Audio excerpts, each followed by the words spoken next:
जय हिंद बच्चों, स्वागत है आप लोगों का क्लास 11 में।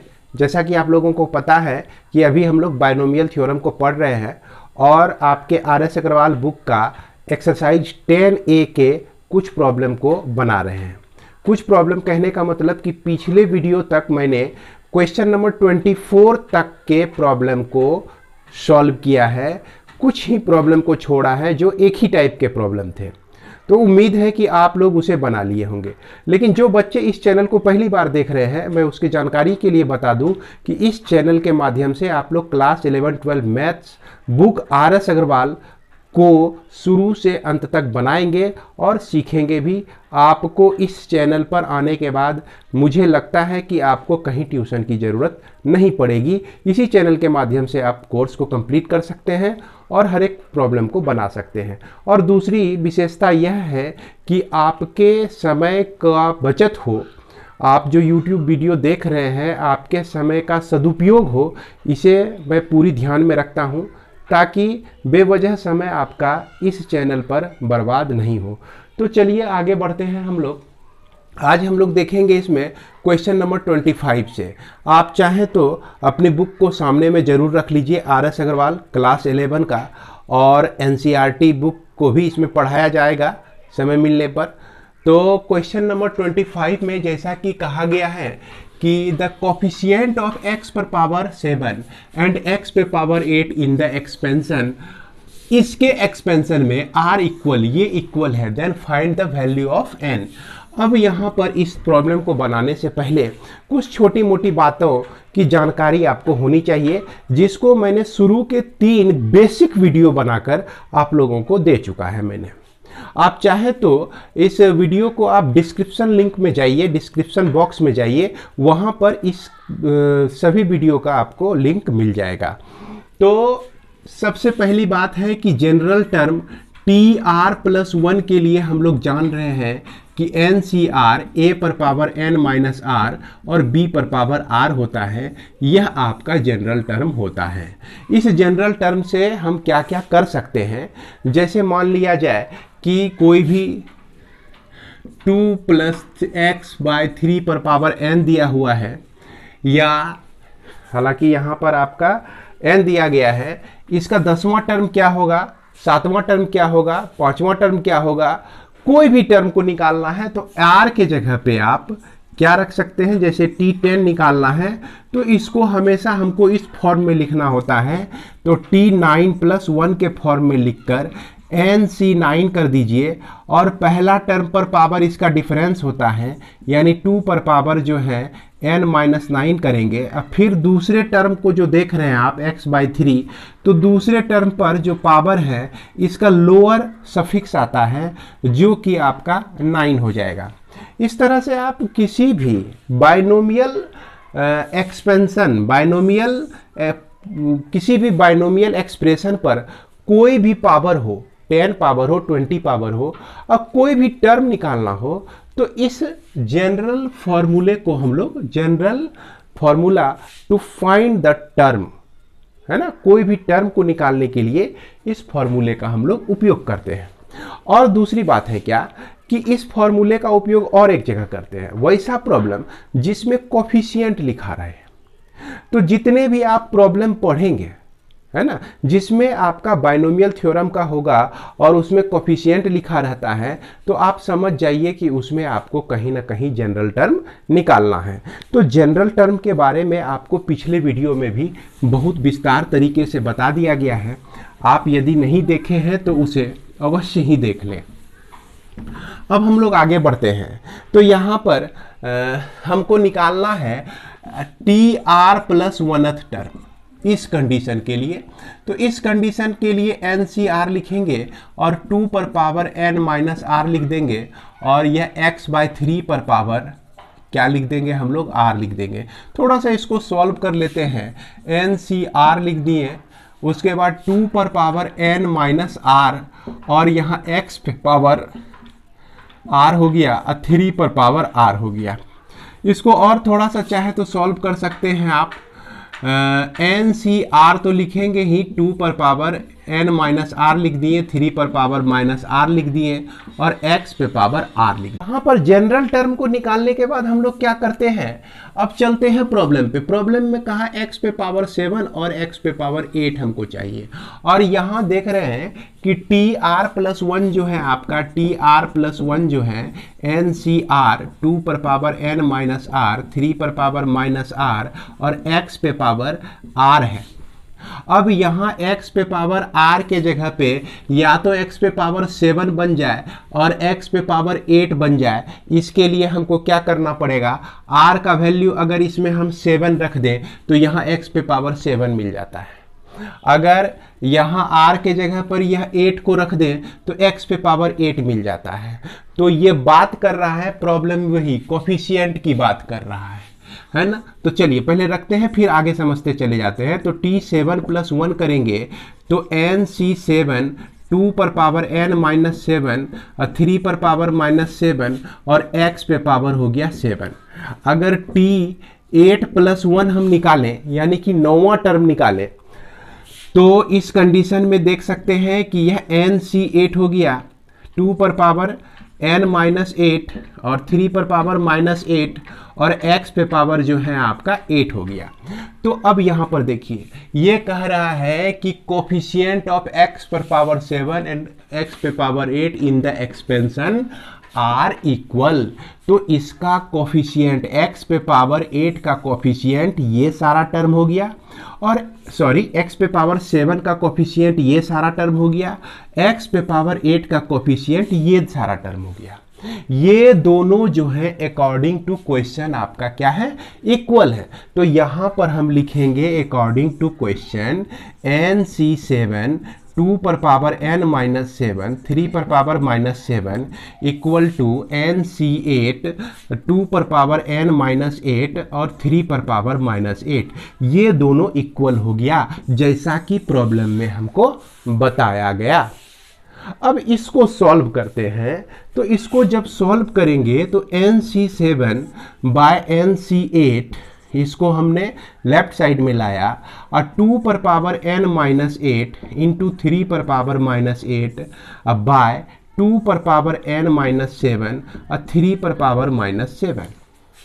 अब यदि चाहें तो इसको आप उल्टा दीजिए, यानी कि 2 पर पावर n माइनस 8 है तो 2 पर पावर n माइनस 7 माइनस 1 लिख सकते हैं n माइनस 8 को, और उसके बाद यह 2 पर पावर n माइनस 7, उसके बाद 3 पर पावर 7 और ये आपका 3 पर पावर 8। इस दोनों को रेसिप्रोकल ऊपर वाले को नीचे ले आए तो जो निगेटिव पावर था वो पॉजिटिव में बदल गया, जो यहाँ निगेटिव पावर था ऊपर जाके पॉजिटिव में बदल गया।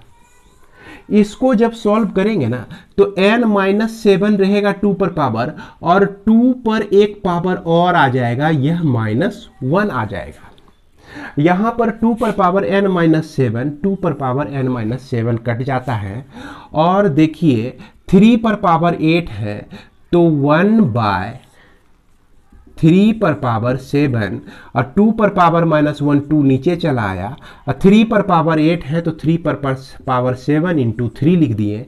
ये दोनों कट के आपको देता है 1/6 देता है। क्या देता है? 1/6। यानी कि nc7 bye nc8 equal to 1/6। nc7 को हम लिख सकते हैं n factorial by 7 factorial n minus 7 का फैक्टोरियल। उसके बाद यह nc8 को n फैक्टोरियल बाय 8 फैक्टोरियल और n माइनस 8 का factorial equal to 1/6। n factorial cut जाएगा ये। अब इसको आप अगर लिखते हैं, ये सबसे नीचे में जो है ना ये ऊपर चला जाएगा, ये 8 फैक्टोरियल, तो 8 फैक्टोरियल को 8 इंटू 7 फैक्टोरियल हमने लिख दिया, और n माइनस 8 फैक्टोरियल, तो n माइनस 8 फैक्टोरियल को चलिए अभी रहने देते हैं। इसके बाद n माइनस 7 फैक्टोरियल, तो 7 factorial into n minus 7 factorial equal to 1/6। यहाँ 7 फैक्टोरियल आपका कट जाता है। अब इसके बाद यहीं पर ध्यान से सॉल्व करना है।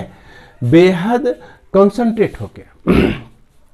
यहां पर n-8 है बच्चों, ध्यान देंगे, ये n-8 का फैक्टोरियल है और नीचे में आपका n-7 का फैक्टोरियल है और यहां पर इसके साथ 8 है और ये इक्वल टू 1/6 है। तो यह जो वैल्यू देख रहे हैं ना n-8, तो इसको हम जब खोलते हैं तो इसके बाद अगला टर्म n-7 के बाद का टर्म n-8 आता है, n-9 आता है। यहां पर देखिए आश्चर्य नहीं होइएगा आप लोग, है ना, क्योंकि अगला कोई भी टर्म लिखने में, जैसे मान लीजिए कि 5 फैक्टोरियल को आप लिखते हैं तो याद कीजिए 5 × 4 × 3 × 2 इस तरह से लिखते हैं आप। तो 5 में 1 माइनस करते हैं तो 4 आता है, फिर 4 में 1 माइनस किए तो 3 आया।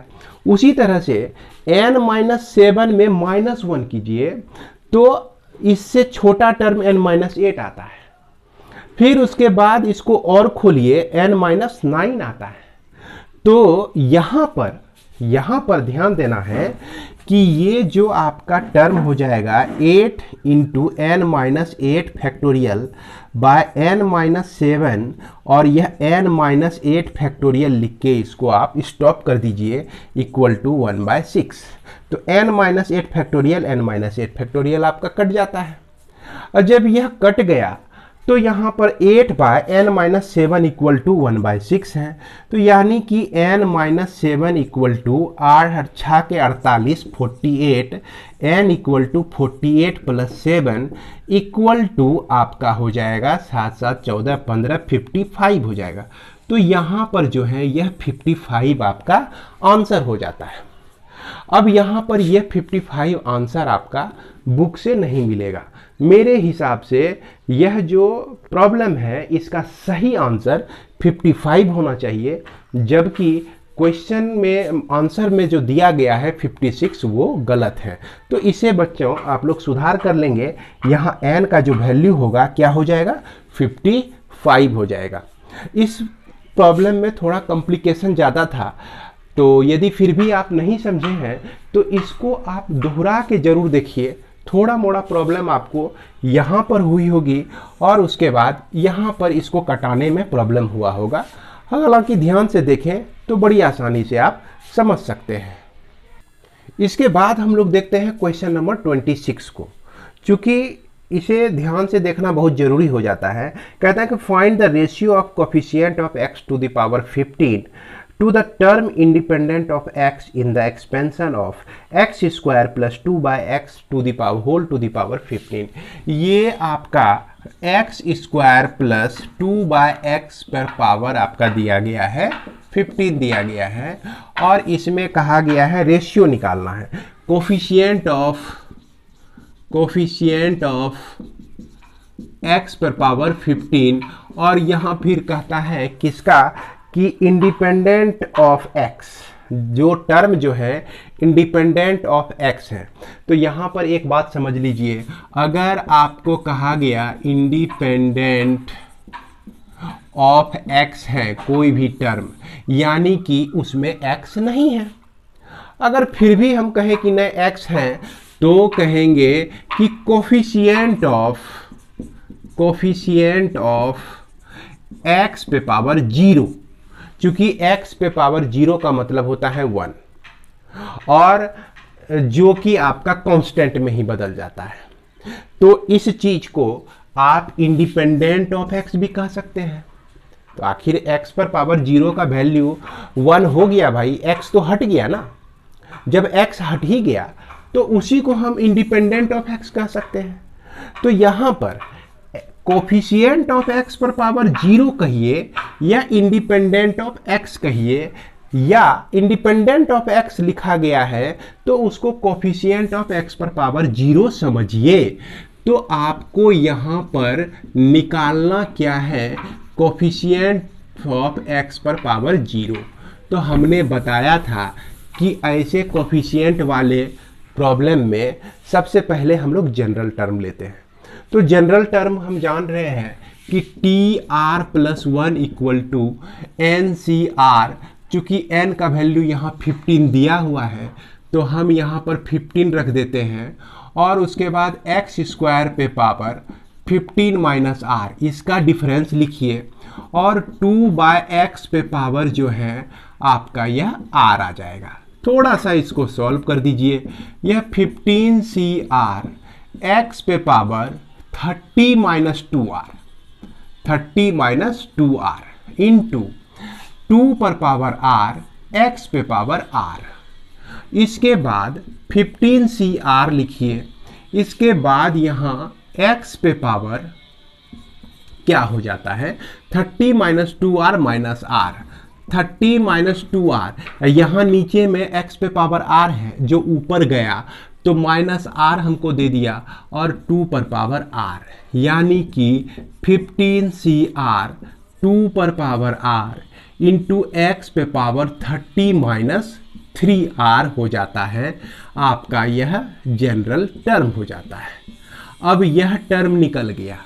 अब इस टर्म में जो है r के किस वैल्यू के लिए, यहाँ सोचना है, r के किस वैल्यू के लिए ये x पे पावर 15 हो जाए, r के किस वैल्यू के लिए यह x पे पावर 0 हो जाए।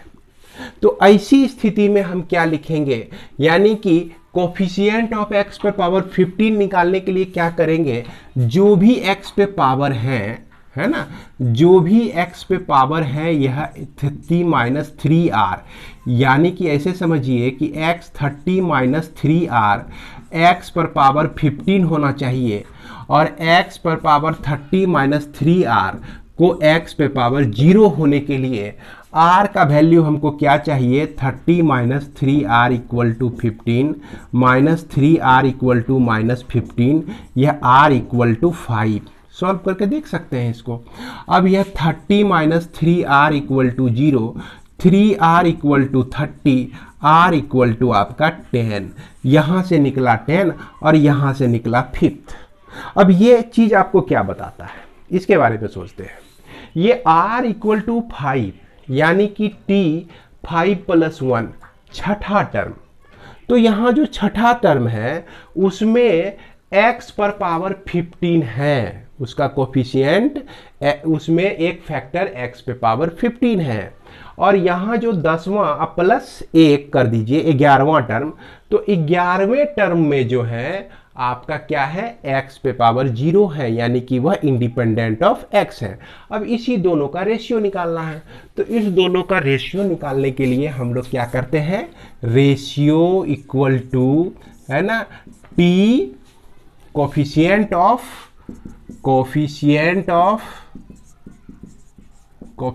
ऑफ x पर पावर 15 अब बाय कोफिशिएंट ऑफ x पे पावर 0। तो इसमें 15 लाने के लिए यहाँ पर हम क्या रखते हैं भाई, 5 रख दीजिए। तो यह आपका 15CR 2 पर पावर 5 और उसके बाद ये हो गया। और इसके बाद यहाँ R10 है तो इसमें 10 रख दीजिए, 15C10 और 2 पर पावर 10। और इस x चूंकि x के कोफिशिएंट का यही सब वैल्यू हो गया, x का कोफिशिएंट यही हो जाता है हमारा, तो इसी दोनों को हमको डिवाइड करके दिखा देना है। अब जो वैल्यू आता है वही हमारा आंसर हो जाएगा। तो यहाँ हम क्या देख रहे हैं कि 15C5 और 15C10 है, दोनों का जो लोअर इंडेक्स है, सफिक्स है, वो दोनों का सम 15 के बराबर है, यानी कि इस दोनों का वैल्यू जो होगा सेम होगा। इसको डायरेक्ट आप कटा दीजिए। अब यहाँ पर 2 पर पावर 5 है, 2 पर पावर 10 है, तो 1/2 पर पावर 5 इंटू 2 पर पावर 5 इंटू 2 पर पावर 5 ये आपका कट गया। तो यहाँ पर 1/2 पर पावर 5 हुआ, ये 1/32 आ जाता है, यानी कि 1:32 हो गया। कोफिशिएंट का मतलब तो जान ही रहे होंगे कि यह होता है गुणक होता है ना। तो इस तरह से हम कोफिशिएंट वाले प्रॉब्लम को सॉल्व कर सकते हैं। इसके बाद हम लोग देखते हैं 27 नंबर के प्रॉब्लम को। क्वेश्चन नंबर 27 में कहता है so that the ratio of coefficient of x पर power 10 in the expansion 1 minus x square whole to the power 10, यानी कि कोफिशिएंट ये आपका पहला 1 माइनस एक्स स्क्वायर पर पावर 10 है, तो इसमें जो है कोफिशिएंट ऑफ x पे पावर 10 को हमको लेना है। इसके बाद x माइनस 2 बाय एक्स पर पावर 10 है और इसमें कोफिशिएंट लेना है कोफिशिएंट ऑफ x पे पावर 0। क्यों, इसमें x पे पावर 0 हम डायरेक्ट लिख दिए, लेकिन इसमें आपका कहा गया है कि इंडिपेंडेंट ऑफ x। हमने बताया कि इंडिपेंडेंट ऑफ x कहने का मतलब क्या हो गया भाई, x पे पावर 0 का कोफिशिएंट हो गया। अब क्या होता है कि जब हम इसको एक्सपेंड करेंगे तो कोई तो ऐसा टर्म होगा जिसमें x पर पावर 10 जो है एक फैक्टर के रूप में हो। अब इसको भी हम एक्सपेंड करते हैं तो कोई भी तो ऐसा टर्म होगा जिसमें x पर पावर 0 यानी कि इंडिपेंडेंट ऑफ x हो। तो वैसा टर्म निकालने के लिए इसका भी जनरल टर्म निकालते हैं TR+1, है ना। तो TR+1 के हिसाब से यहां पर 10 दिया गया है 10CR और उसके बाद यहां पर माइनस x। तो यहां पर हम लोग देखते हैं माइनस एक्स पे पावर कितना दे सकते हैं, r दे सकते हैं। जब इसको सॉल्व करेंगे तो यह 10CR और -1 पे पावर r और x पे पावर जो है 2r हो जाता है। x पे पावर कितना हो जाता है, 2r हो जाता है। लेकिन यहाँ पे कह रहा है कि यहाँ पर वैसा r चाहिए जिसके चलते यह x पर पावर 10 हो जाए। तो यहाँ पर r का वैल्यू क्या डाले जिसके चलते जो है हमको यह कोफिशिएंट बन जाए x पर पावर 10 का। तो इसके लिए हम क्या कर सकते हैं कि x पर पावर 2r को हमको x पर पावर 10 चाहिए, तो इससे r का जो वैल्यू निकलता है 5 निकलता है। अब यदि इसमें r के जगह पे 5 रख देते हैं तो 5+1 कर दिए तो 10C5 हो गया और -1 पर पावर 5 हो गया और x पर पावर 10 हो गया। तो ये जो है ना आपका निकल गया कोफिशिएंट, किसका निकल गया कोफिशिएंट, x पे पावर 10 का कोफिशिएंट निकल गया। निकाल लिए x पे पावर 10 का कोफिशिएंट। अब दूसरे में हम लोग चलते हैं और इसमें भी देखते हैं कि जनरल टर्म जो है हमारा क्या होता है।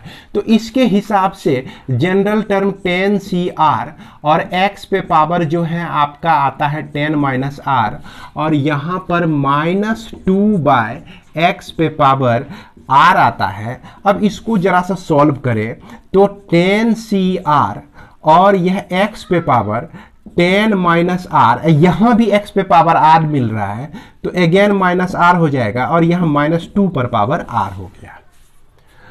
अब इस x को कैसा होना चाहिए भाई, इस x को कोफिशिएंट ऑफ x पर पावर 0 यानी x पर पावर 0 होना चाहिए यहां पर, तब यह बन जाएगा इंडिपेंडेंट ऑफ x बन जाएगा। तो चलिए इसको हम 0 करने के लिए क्या कर सकते हैं, 10 - 2r = x पर पावर 0 और यह r का जो वैल्यू है 5 अगर हम रख देते हैं तो हमको मिल जाता है किसका कोफिशिएंट, x पे पावर 0 का कोफिशिएंट। तो चलिए इसमें रखते हैं तो TR यानी कि 5+1 कर दें तो 10C5 और यहाँ पर x पे पावर तो 0 ही हो गया, -2 पर पावर r हो गया यानी x पे पावर 0 हो गया। अब इसका और इसका ये इक्वेशन नंबर 1 और ये इक्वेशन नंबर 2, इसी दो का हमको क्या निकालना है, रेशियो निकालना है। क्या निकालना है, रेशियो निकालना है। तो चलिए रेशियो निकालते हैं। तो यह रेशियो जो है, चलिए सीधा लिख सकते हैं आप, रेशियो = 10C5 - 1 पर पावर 5। रेशियो कहने का मतलब कि x पर पावर 10 को हम नहीं लेंगे, जो भी इसका गुणक होगा कहने का मतलब कोफिशिएंट, जो भी इसका कोफिशिएंट होगा वही लेंगे। माफ़ कीजिएगा, यहाँ पे मैं थोड़ा सा बोलने में गड़बड़ाया था। यहाँ पर ये कोफिशिएंट है x पे पावर 10 का, तो कोफिशिएंट हम इसका ले लिए। अब फिर x पे पावर 0 का कोफिशिएंट हम ले लेते हैं। हालांकि यहाँ पे क्या हो जाएगा, 5 हो जाएगा। यह 10c5 और -2 पर पावर 5 ये दोनों खत्म हो गया और यहाँ पर 1/32 आ जाएगा, यानी कि 1:32। ये हमारा प्रूव्ड हो गया। यही चीज़ हमको यहाँ पर दिखाना था। इसके बाद हम लोग आगे बढ़ते हैं और यह क्वेश्चन नंबर 28 को देखते हैं। क्वेश्चन नंबर 28 थोड़ा सा अलग हटके है, लेकिन इसको ध्यान से देखेंगे तो जरूर समझ जाएंगे। तो यहाँ पे आपको क्या पूछा गया है कि find the term independent of x। ऐसा कौन सा टर्म है जो कि दिए गए एक्सप्रेशन में इंडिपेंडेंट ऑफ x है, जिसमें x नहीं आता हो। यानी कि इंडिपेंडेंट ऑफ x कहने का मतलब कि कोफिशिएंट ऑफ x पर पावर 0 ये ढूंढने की कोशिश कर रहा है। किसमें कर रहा है, तो 1 + x + 2x पर पावर क्यूब और यहाँ पर 3/2 x² - 1/3x पे पावर 9। ये जो है इसमें एक ही एक्सप्रेशन नहीं है, दो एक्सप्रेशन का जो है प्रोडक्ट है। अगर मान लिया जाए कि कुछ ऐसा टर्म, इसमें कोई ऐसा टर्म जो कि इंडिपेंडेंट ऑफ x हो, सिर्फ इसके लिए इंडिपेंडेंट ऑफ x हो, जिसमें x नहीं हो, लेकिन यहां अगर जो x से इसको मल्टीप्लाई होगा, फिर 2x पर पावर q से मल्टीप्लाई होगा, फिर 1 से भी मल्टीप्लाई होगा, इसके मल्टीप्लाई होने के चलते इसका भी इंडिपेंडेंट टर्म x पे पावर x से इंडिपेंडेंट टर्म भी जो है x से लेस हो जाएगा, x आ जाएगा उसमें, इससे प्रोडक्ट होने पर। तो अब इस दोनों का प्रोडक्ट करके हमको सोचना होगा कि कौन कौन सा टर्म जो है आपका इंडिपेंडेंट ऑफ x हो सकता है। तो इसको बड़ी आराम से हम लोग को सोचना है। तो सबसे पहले हम लोग इस टर्म के बारे में सोचें कि फॉर 3/2x² - 1/3x पर पावर यहाँ 9 है, तो इसका जो है rth टर्म, जनरल टर्म तो निकालना ही होगा। r + 1th टर्म हम क्या लिख सकते हैं, 9cr, और यह 3/2x² पर पावर 9 - r, और यहाँ -1/3x पे पावर आपका हो गया r हो गया। इसको सॉल्व कर लेते हैं। इसको सॉल्व करते हैं तो -1 पे पावर r, यहाँ माइनस है, इसको पहले लिख लीजिए। 9cr 3/2 पर पावर 9 - r लिखिए। x पे पावर 9 × 2 = 18 होता है, -2r, और यहाँ पर 1 पे पावर r डालें तो कोई फर्क नहीं पड़ेगा, और यहाँ नीचे में है 3 पर पावर r और x पे पावर r। तो इस तरह से -1 पे पावर r, 9cr 3/2 पर पावर 9 - r, और इसके साथ आ गया 1/3 पर पावर r। अब x पे पावर क्या क्या बच गया, 18 - 3r, 18 - 3r है ना। अब 18 - 3r को अगर 0 के बराबर कर दे तो इंडिपेंडेंट ऑफ x हो जाएगा। लेकिन इंडिपेंडेंट ऑफ x तो ये तो हो जाएगा, लेकिन इसके साथ जो ये तीनों मुल्ला जुड़ा हुआ है, इससे जब मल्टीप्लाई होगा तो इंडिपेंडेंट तब नहीं रहेगा, डिपेंडेंट ऑफ x हो जाएगा। तो ये सबको भी साथ में लेके सोचना है। तो कैसे इसको हम लोग लिखेंगे, कैसे सोचेंगे इसके लिए, अब देखिए। तो बच्चों अब इसमें किस तरह से सोचेंगे हम लोग, इसके बारे में ध्यान दे रहा है। तो यहाँ पर हम फिर से लिखें कि हमको निकालना है independent of x in the expansion. ये एक्सपेंशन में इंडिपेंडेंट टर्म को हमको निकालना है। अब चूंकि यहाँ 1 से इस सबको मल्टीप्लाई होगा फिर x से भी इस सभी को मल्टीप्लाई होगा, हालांकि इसमें 10 टर्म आएंगे, 10 टर्म को यह x से मल्टीप्लाई होगा। इसमें 10 टर्म जो आएंगे सभी टर्म को 2x पर पावर q से मल्टीप्लाई होगा, यानी कि 10 10 10 30 टर्म आएंगे। और 30 टर्म को लिख के सबको देखना कि कौन कौन इंडिपेंडेंट है, ये तो संभव नहीं है। तो इसके लिए हम क्या किए कि 1 से इसको मल्टीप्लाई करके लिख दिए, यानी कि अगर हम इसमें इंडिपेंडेंट, आई फॉर इंडिपेंडेंट समझिएगा, यहां पर independent of x in the expansion, E expansion हो गया, 1 से इसको मल्टीप्लाई कर दिए, तो इसको 3 पार्ट्स में बांट दिए प्रॉब्लम को।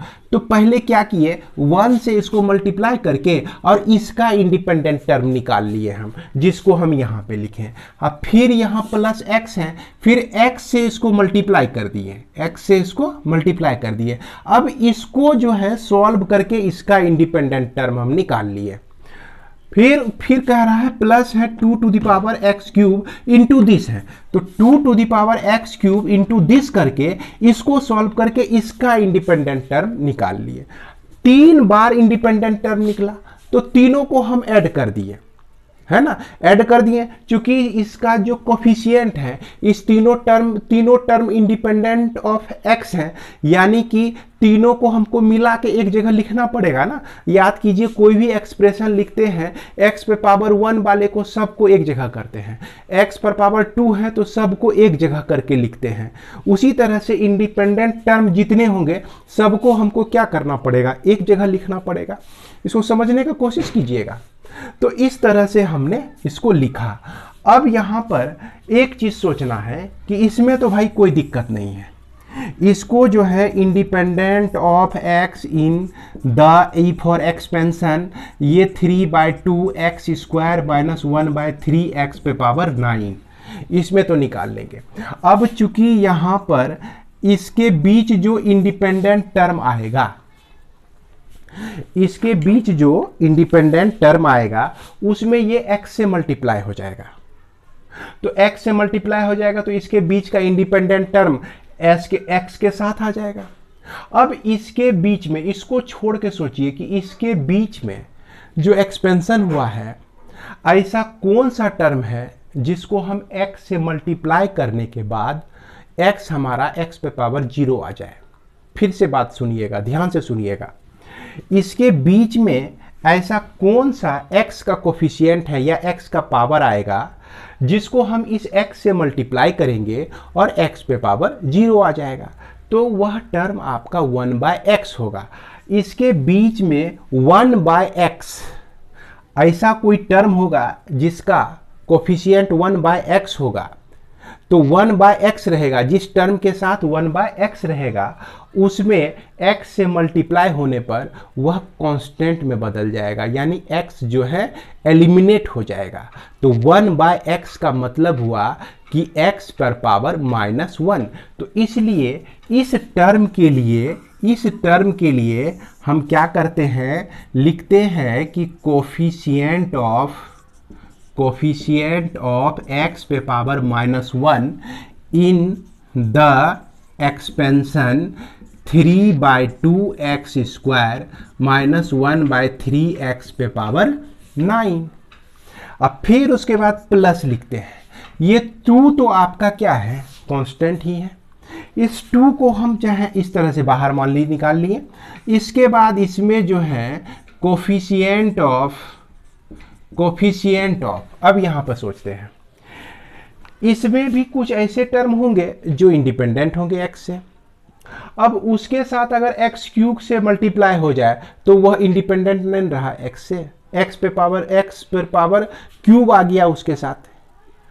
तो x ऐसा कोई टर्म इसके बीच होगा जिसको हम x³ से मल्टीप्लाई करें और x पे पावर 0 आ जाए। तो इसके बीच कोई भी ऐसा टर्म, कौन सा टर्म, इसके बीच जो है 1/x पर पावर क्यूब अगर होगा, इसके बीच टर्म में कहीं भी 1/x पर पावर क्यूब होगा, जब उसको x पर पावर क्यूब से मल्टीप्लाई करेंगे हम तो क्या हो जाएगा, एक्स पे पावर क्यूब कट जाएगा और रह जाएगा क्या आपका एक्स पे पावर 0। तो इस स्थिति में अगर इसको नेग्लेक्ट करके हम सोचें तो कौन सा टर्म हमको चाहिए, इसमें चाहिए हमको कोफिशिएंट ऑफ एक्स पर पावर -3 का कोफिशिएंट चाहिए। तो इसलिए हम लिखते हैं कोफिशिएंट ऑफ एक्स पर power -3 in the expansion 3/2x² -1/3 x पर पावर 9। तो ये चीज इसमें है, यही चीज यहां पर समझने की कोशिश करना है। अगर आपको फिर भी अभी भी दिक्कत होती है तो आप इस वीडियो को 2 बार देखें, इस सेक्शन को 2 बार देखें और पूरी तन्मयता से समझने की कोशिश करें। मैंने कोई कसर नहीं छोड़ा है समझाने में आप लोगों को। जब इतना सा हो गया, अब देखिए कि हमारा सिर्फ बच गया कौन सा, 3/2x² -1/3x। यहाँ पर जो कोफिशिएंट था आपका x को भी किसी तरह से हटाए हम, तो x को हटाने के लिए x पर पावर -1 का कोफिशिएंट अब ढूंढना पड़ेगा, और यहाँ x पर पावर क्यूब को हटाने के लिए किस कोफिशिएंट को ढूंढना पड़ेगा, x पर पावर -3 का कोफिशिएंट ढूंढना पड़ेगा। अब यहाँ पर जनरल टर्म हमको tr+1 तो है ही, अब इसको हम यूज करेंगे, जो पहले से हम लोग निकाल के रखे हैं, इसको इक्वेशन 1 माने हुए हैं। अब यहां पर जो है हमको 3 तरह का कोफिशिएंट चाहिए। एक तो चाहिए x पे पावर 0 चाहिए पहले टर्म के कोफिशिएंट के लिए, दूसरे टर्म के कोफिशिएंट के लिए x पे पावर -1 और तीसरे टर्म के कोफिशिएंट के लिए x पे पावर -3। तो यह तीनों को हम बारी बारी से इक्वेट करेंगे। यहाँ देखिए x पे पावर 18 - 3r, तो x पे पावर 18 - 3r, x पे पावर 18 - 3r, x पे पावर 18 - 3r। तो इससे 18 - 3r equal to -1, 3r equal to -19, minus minus cut गया, r इक्वल टू 19/3, जो कि आपका यहाँ पर r का जो वैल्यू है फ्रैक्शनल वैल्यू आ जाता है। अब फ्रैक्शनल वैल्यू आने पे क्या करते हैं इसके बारे में भी बता रहे हैं हम। 18 - 3r इक्वल टू -3, तो 3r इक्वल टू -3 - 18, तो 3r इक्वल टू 21, तो r इक्वल टू 7, यहाँ r इक्वल टू 7 आ जाता है। और यहाँ से देखते हैं 18 - 3r equal to 0, 3r equal to 18, r equal to 18/3 equal to 6, तो यहाँ r का वैल्यू 6 आ जाता है। अब ये देखिए पहला टर्म जो है, पहले में इसमें छठा टर्म जो है इंडिपेंडेंट ऑफ x है, और इसमें जो है बीच वाले में ये फ्रैक्शनल वैल्यू आने का मतलब हुआ कि इसमें कोई ऐसा टर्म नहीं है जो कि आपको x पर पावर -1 का कोफिशिएंट दे दे, x पर पावर -1 एज ए फैक्टर आपको दे दे। ऐसा कोई टर्म नहीं है इसमें जिसका फैक्टर x पे पावर -1 हो। ये फ्रैक्शनल आने का मतलब यही होता है। अब फिर लास्ट वाले जो सेक्शन में देख रहे हैं, इसमें देखिए r इक्वल टू 7 जब इसमें रख देंगे ना, तो आपको ये जो है इंडिपेंडेंट टर्म दे देगा। तो सारे वैल्यू को हम लोग रख के बारी बारी से निकाल लेते हैं। तो चलिए अब हम लोग इसको मिटा सकते हैं, इसको अपनी कॉपी में जरूर आप लोग लिख लिए होंगे। तो अब हम लोग क्या करेंगे कि ये जो आपका जनरल टर्म दिख रहा है ना, तो इस जनरल टर्म में एक बार हम 6 रखते हैं, r का वैल्यू 6 रख देते हैं। तो जब 6 रखेंगे तो -1 पे पावर 6, -1 पे पावर 6, 9c6, 9c6, 3/2 पर पावर 9 - 6, 9 - 6, 1/3 पर पावर 6, 1/3 पर पावर 6 आ जाता है। और इसमें 6 रखने से तो कॉफी इंडिपेंडेंट तो हमको मिल ही जाता है, इंडिपेंडेंट ऑफ x। किसके लिए? पहला टर्म के लिए, पहले के लिए।